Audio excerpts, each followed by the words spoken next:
Hey everybody, Steve Burns back again. I'm going to post this on behalf of the Work Nacelle Facebook page where I'm actually posting these designs as well as the actual 3D models, 3D printed models for these custom parts for starships and from Star Trek or Star Wars or whatever I'm working on. And saw on Facebook that there was questions about how to install the Work Nacelle veneers, and I pulled most of these images off of Gene Davis's Facebook page.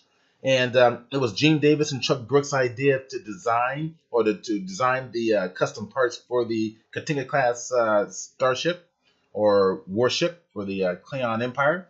And so I saw some pretty clever ways people were mounting them, so I figured it'd be a good idea to post another video on this.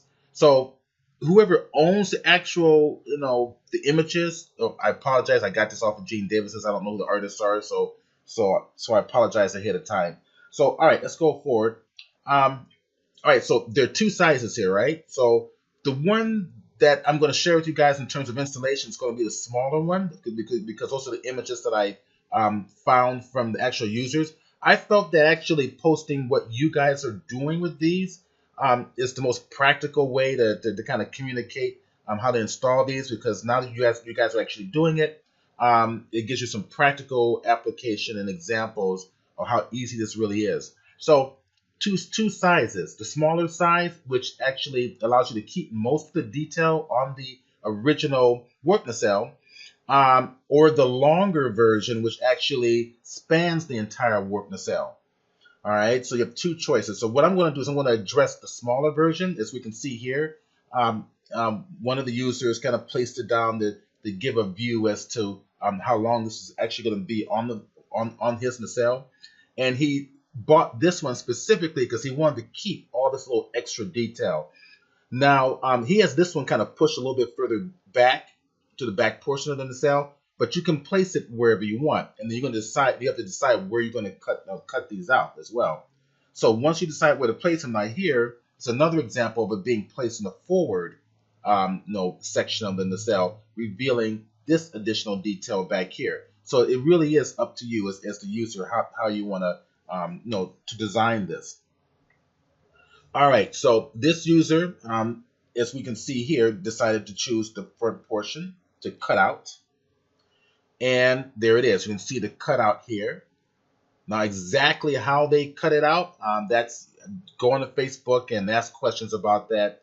And you can see it. Go to the 1350th Katinga class. I forget the exact name of the page, but Gene Davis runs it. But it's customizations for your Katinga class starship.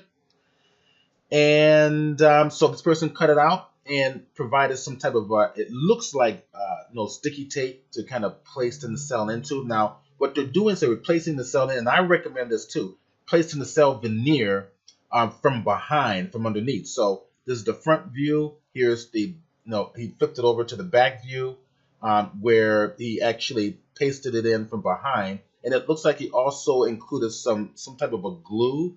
I'm not sure if that's a rubber glue or cement of some sort, but that's placed over to adhere the veneer right flush in from behind. Let's go forward and take a look at this. Now, what they're doing is you want to diffuse the light. So when you put the LED lights in here, you need some type of diffusion material to actually spread the light across evenly so that you can see through these little slots here.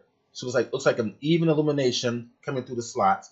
And on top of that, they're putting a green tape. Now, Gene Davis talks about this on the Klingon upgrade page on the Facebook.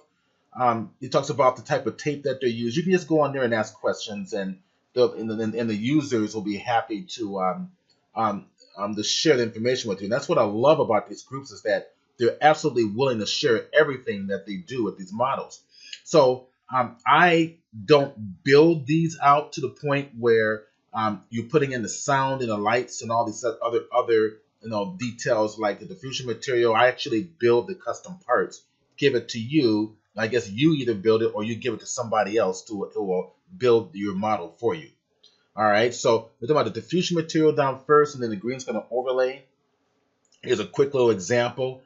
is being laid down from behind, right? Obviously, it has to. And then, of course, you will place the green tint right on top of that, okay? Which is going to give nice green tint. I mean, you can use green according to the original vision of the Star Trek canon, or you can do something different. Why not? Why not a deep red or a bright orange, or that's I say hell, use your imagination. You're custom designing these anyway, so use your imagination further. All right, so LED lights on the opposite. Now these come in two parts. So the part on the bottom is my custom nacelle grill. And then this particular user added extra details around the sides to show that the nacelle grill is actually integrated and part of the technology of this warp nacelle. So we have also the lights that have been glued on with this, which looks like it's been glued on with a hot glue gun.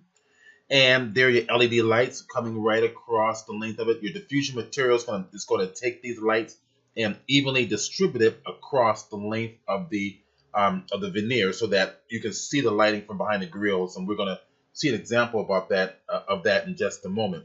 So one half here, the nacelle grill attached.